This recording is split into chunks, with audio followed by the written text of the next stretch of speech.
Welcome to the Book Party Podcast. Join us as we journey into the world of books with Michael T. Prepare to be captivated by engaging interviews, insightful discussions, and fascinating stories. You'll discover new adventures and gain insight into the creative process of the authors themselves as they share their struggles and accomplishments. Now let's hear from Michael T. This is Michael T. Welcome, dear listeners, to another empowering episode of the Book Party Podcast. Today we have a truly exceptional guest joining us, someone who embodies resilience, self-confidence, and empowerment. She's an internationally renowned multimedia producer, supermodel award-winning actress, and public speaker. But beyond her glamorous exterior, she's a champion for women's self-esteem and personal growth. I'm thrilled to introduce Clarissa Burt, the author of the groundbreaking book, The Self-Esteem Regime, an action plan for becoming the confident person you were meant to be. In these challenging times, where many of us grapple with self-doubt amidst the chaos of news and social media, Clarissa's book is a guiding light, offering concrete steps to help build and rediscover our self-confidence.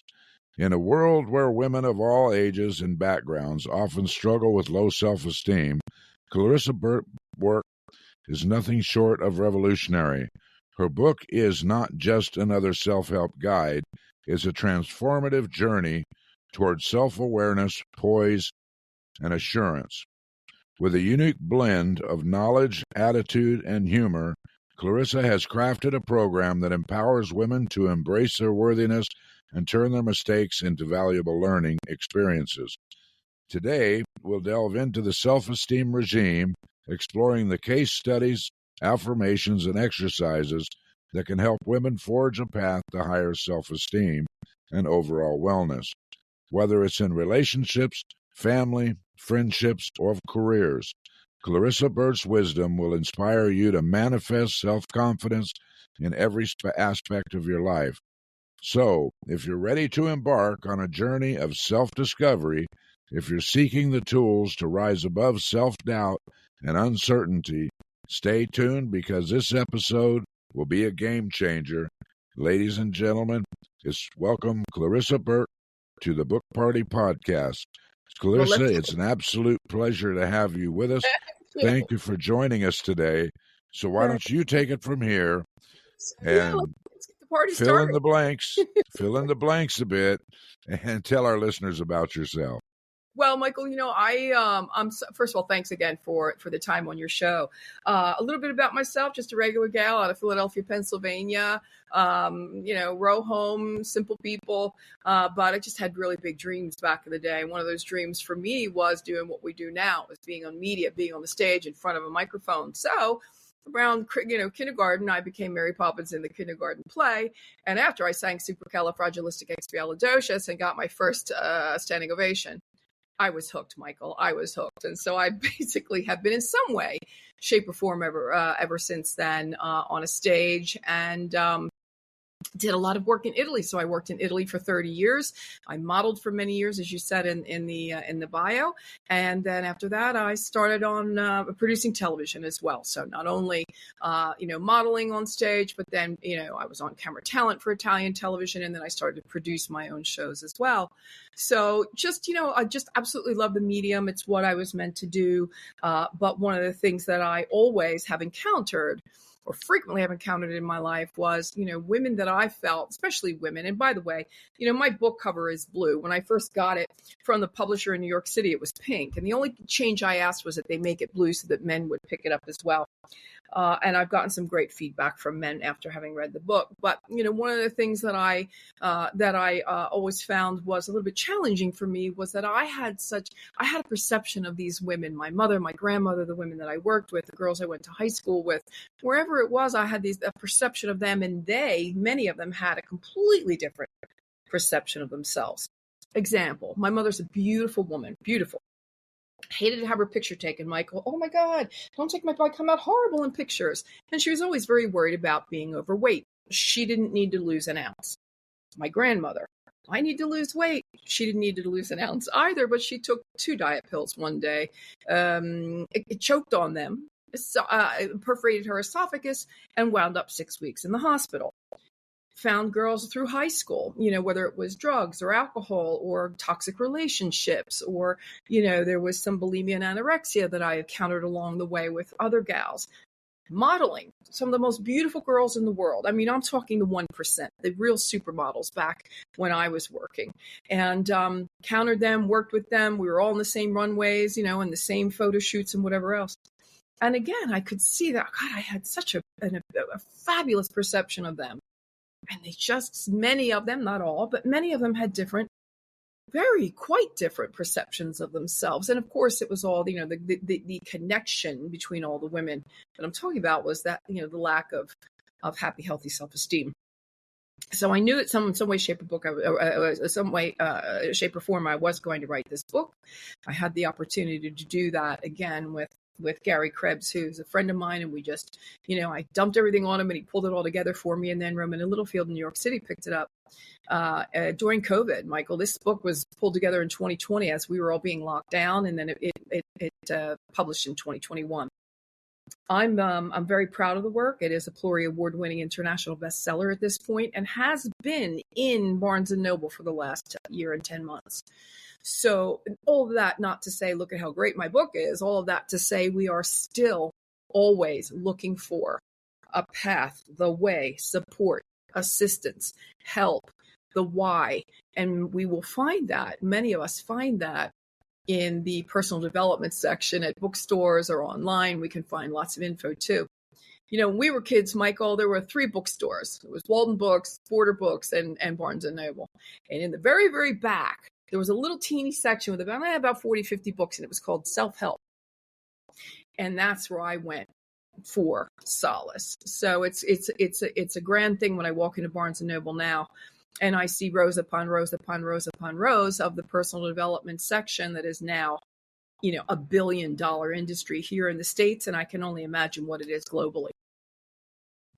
Right. And, self-esteem isn't just women. I mean, I've known plenty of men with self-esteem issues as well. Yeah. And it's something that I don't want to use this term wrong, but it never goes out of style. I mean, you're always going to have self-esteem issues as, generations change and generations change. Those self-esteem issues are always going to come up.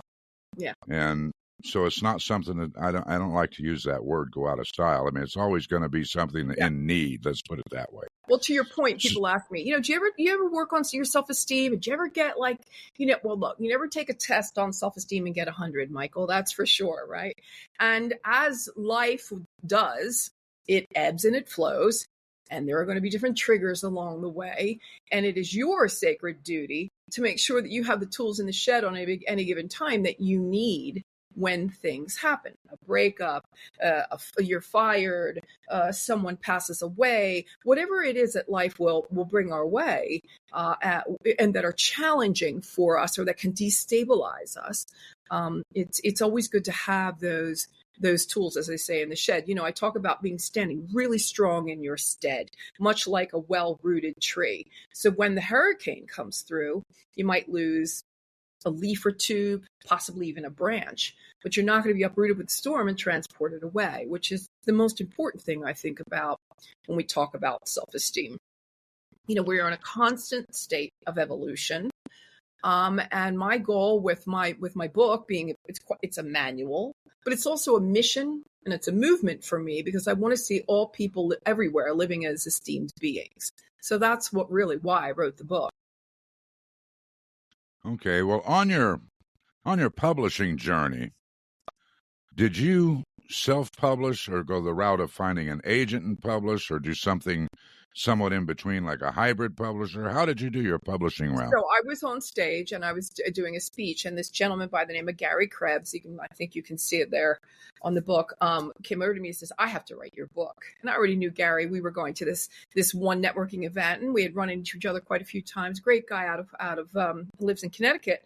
And I said, "Oh, that'd be great. Let's work on that." Right. So I went to the book expo, Michael, in 2019, right before COVID. And we walked the aisles, and this guy was like the mayor. I mean, we walked up and down those aisles at the book expo at the Javits Center, and he knew everyone and everyone knew him because he has been in the literary world basically, for 1,000 years, right? So, and it was fun because the three people that we talked to, we stopped and really had a chat with, and were women.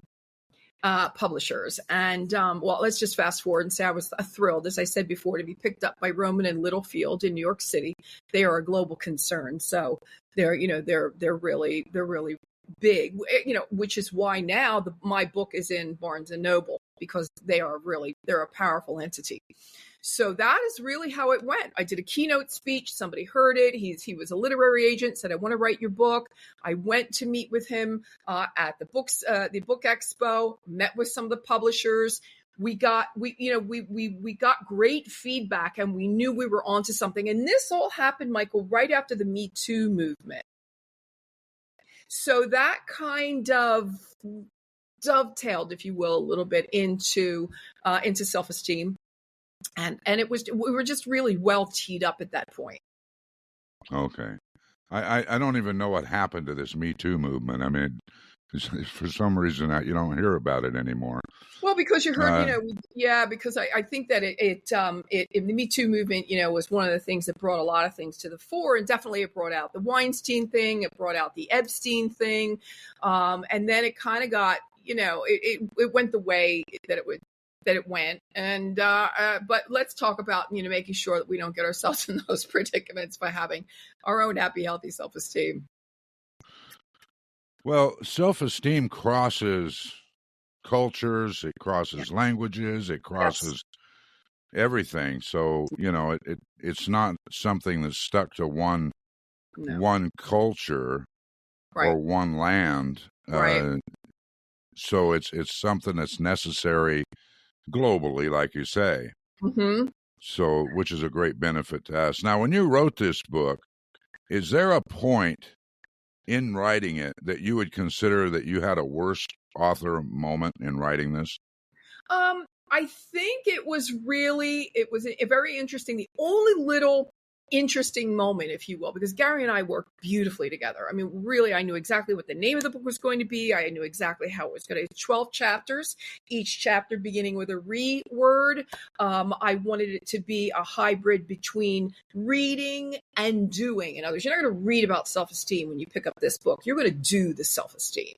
We've got I put in all kinds of exercises, affirmations, a clarion call, Clarissa's corner, case studies. I mean, you're really going to get, it's a good, juicy amount of information about self-esteem. When I came to the point where I said, I think it's really important that we have a chapter on finances. And it was kind of like, finances, what does that have to do with anything? Well, does it have to do with anything? And I thought, well, that's an interesting, it has a lot to do with, having your own self-esteem, knowing that, you're pulling your weight, that you're working, that you're productive, that you're making money, that you can buy the things that you would like to buy, go on the vacations that you'd like to go on. I mean, it's such an integral part of being independent and not having to depend on anyone, anytime, for anything. One of the things that I do, Michael, with my own show is I work with here in town. There's in Phoenix there, and by the way, it's their headquarters. It's called DomesticShelters.org, and obviously, from the name, you understand that it's it helps women and children get away, mostly women and children, get away from abusive situations, learn how to do it, blueprint, and all that kind of thing. And it was just one of the most important things that they talk about is to get the financial plan in order before you leave. So again, women in finances and having their own money is probably one of the most important parts of them living in that happy, healthy self-esteem. Okay. Well, let's flip this a little bit on that. When you were writing the book and doing something other than actually writing, you could have been driving, you could have been cooking, you could have been walking, whatever. Yeah. And have what I call an epiphany moment. Yeah. And probably more than one. Right. But, all of a sudden, ding, a bright light bulb goes off in your head, and like, oh man, I need a pen and paper to write that down, or I need my phone to talk into. I got to do it now. Right. Do you have a moment like that? The one moment, and we touch upon it a little bit, and then there is one more, and that is that as I started out the gate, it really was a book for women, and it, about quarter or halfway through, I went, wait a minute, hold on a second. Self-esteem doesn't discriminate. Like you said, it's everybody, everywhere. And I went, wait, we got to open this up, which is why, as I said, when I got the first iteration of the cover, you'll see it's three, I don't know what you say, it's three different triangles. It was pink, yellow, and orange, my book.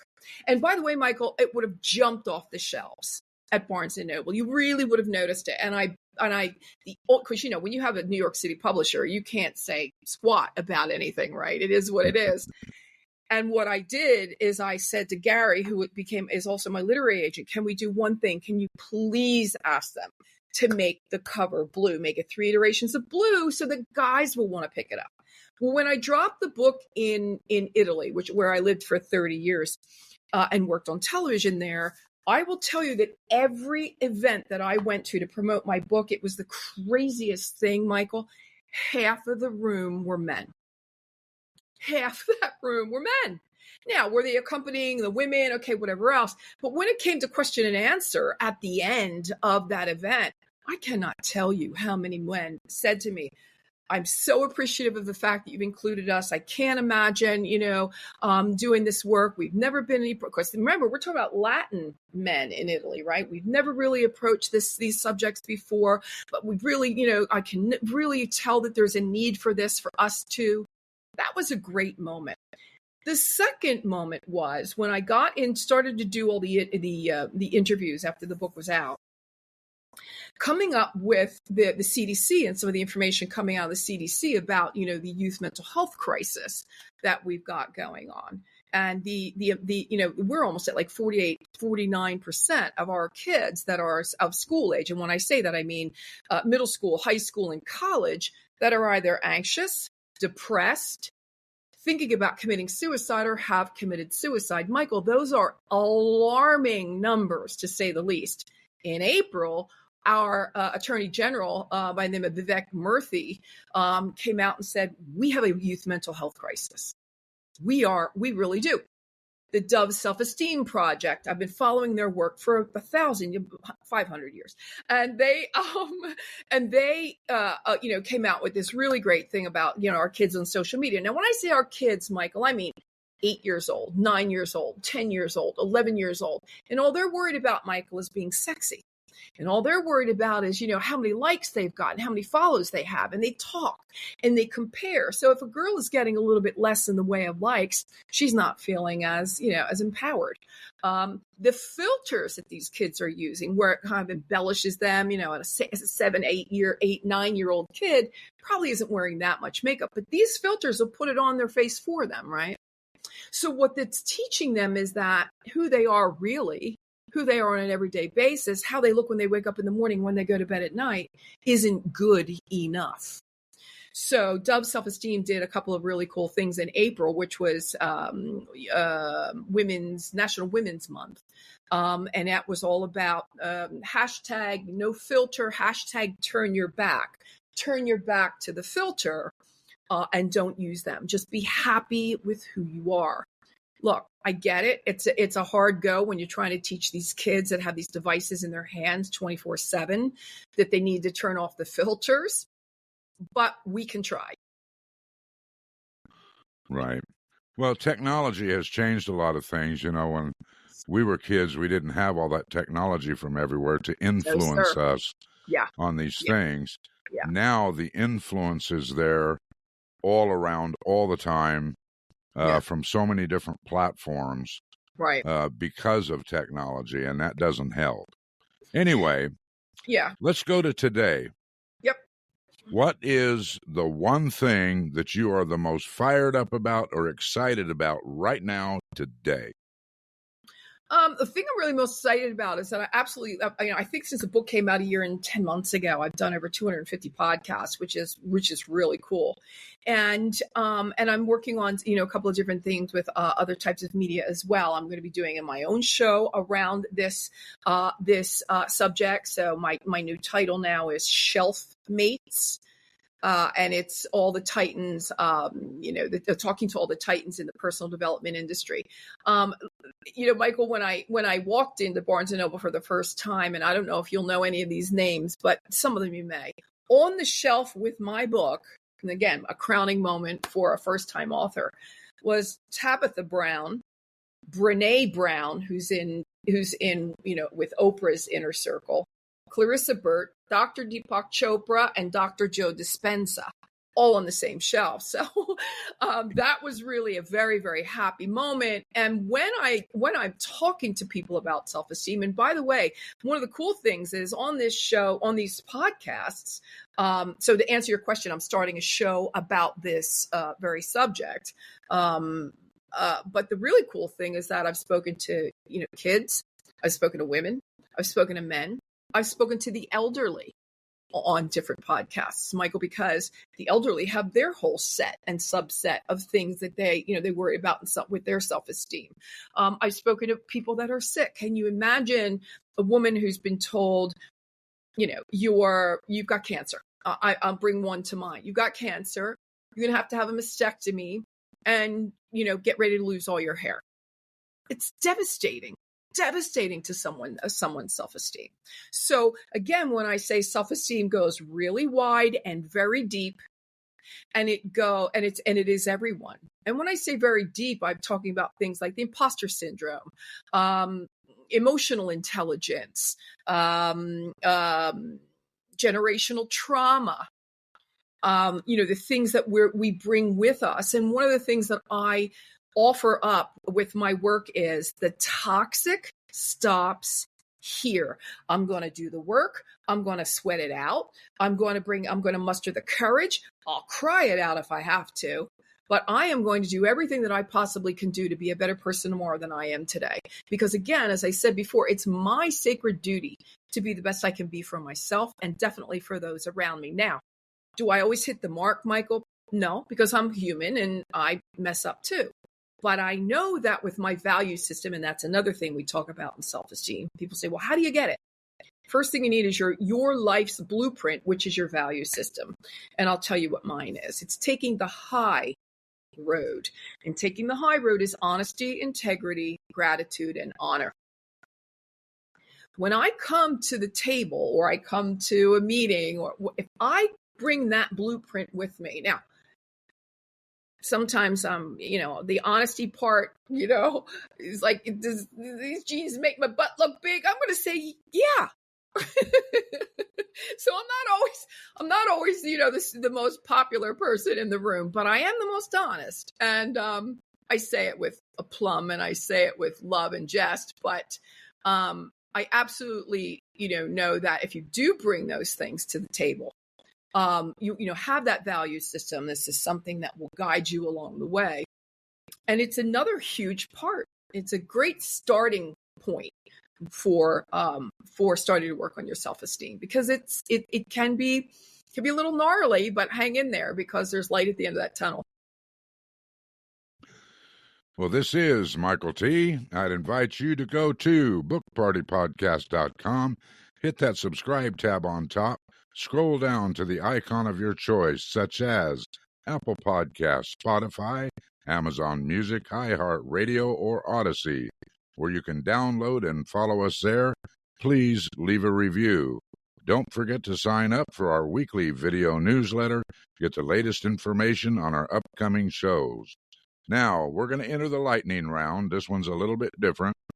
This has 4 pointed questions for 4 pointed answers.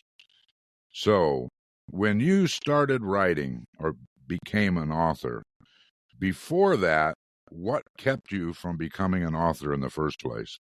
The fear of thinking I never could, which has, basically been some of the different points of my life. I never thought I could be a model. I never thought I could be an actress. I never thought I could be a producer. I never thought I could be, so therein lies another really great message. And that is, work on your self-esteem. Know that you can. There's nothing that's stopping you but you.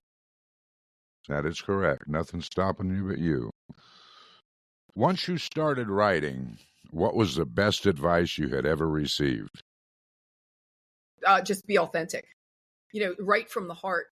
And one of the things I found that was the most important thing about my work was that it's not a preachy work. It's work I've been through. It's very important to know that I'm not a psychiatrist, nor am I a psychologist. I have no qualifications at all when it comes to mental health. I know, however, what my life experiences have been. I know what I've been through, and I know how I overcame some really nasty things in life. And I'd like to be able to, I pulled together a book with what I know. And I believe it's really, I like to think that my book is changing lives one chapter at a time.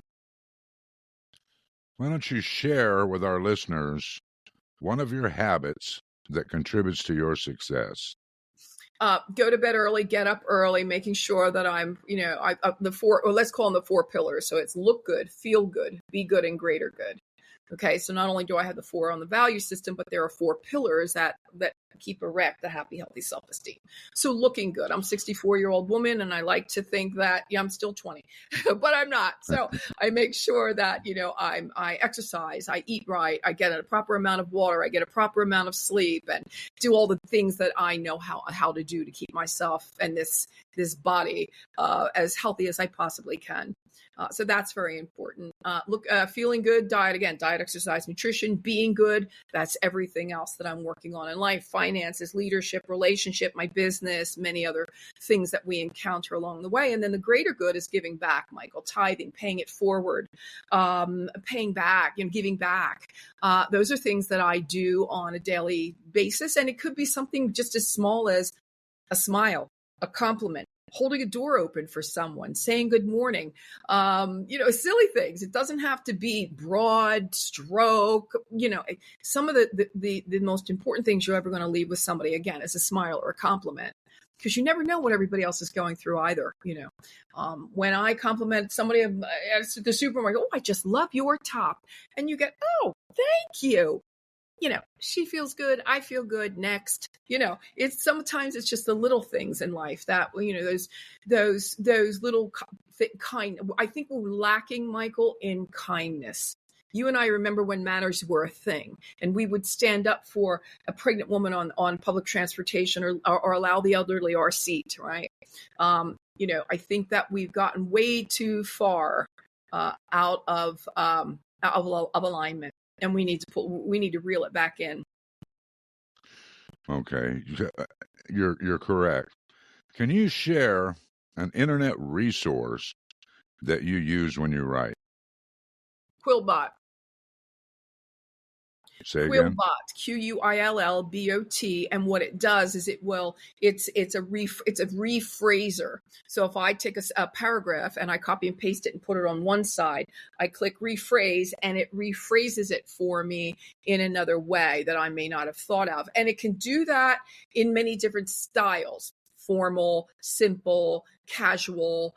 So Quillbot, Quillbot.com. Okay. So now we're going to enter into the grand finale. So what I'd like you to do is take a little bit of time and tell our listeners about your book.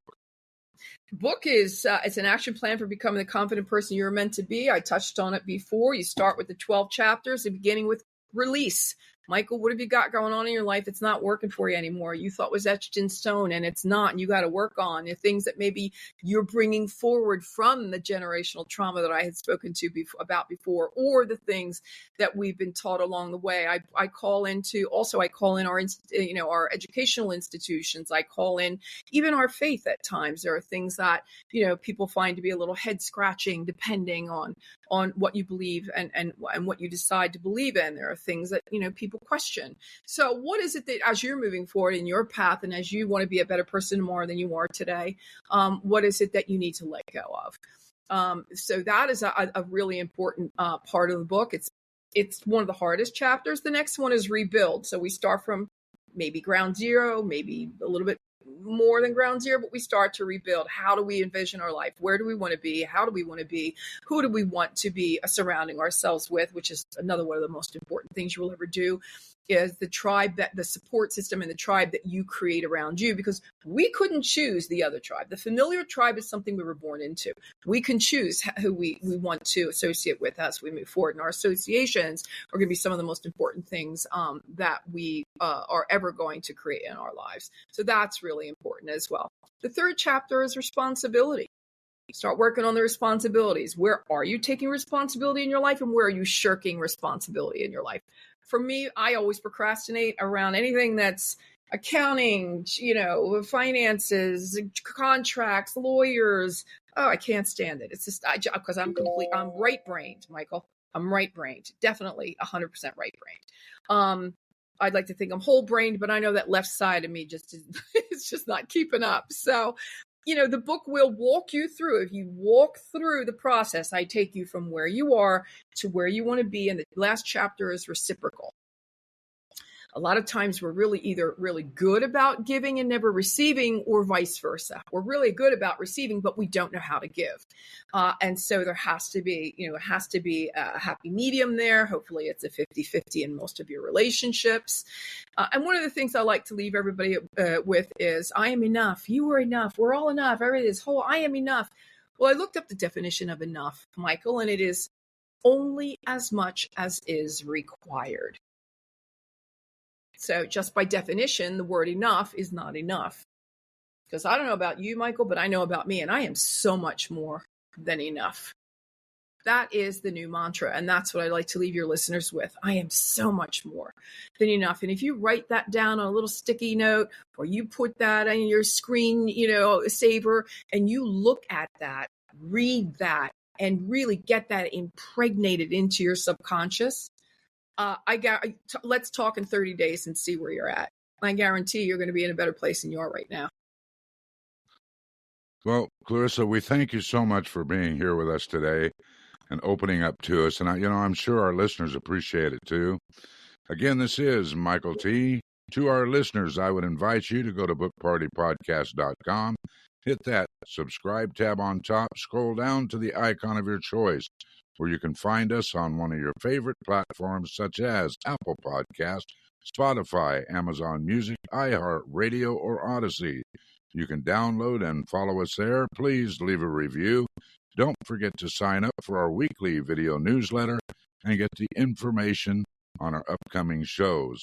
So until next time, keep reading, learning, and discovering the world through the pages of a good book. Book Party Podcast is owned and powered by MTM Legacy Publishing, LLC. This is Michael T. signing off. You must not miss our next episode as we delve into a world of inspiration, entertainment, and thought-provoking insights. Join Michael T. on the next Book Party Podcast and experience a new adventure, a new story, and a complete immersion into the world of Pages Unveiled, Chronicles of the Writing Journey.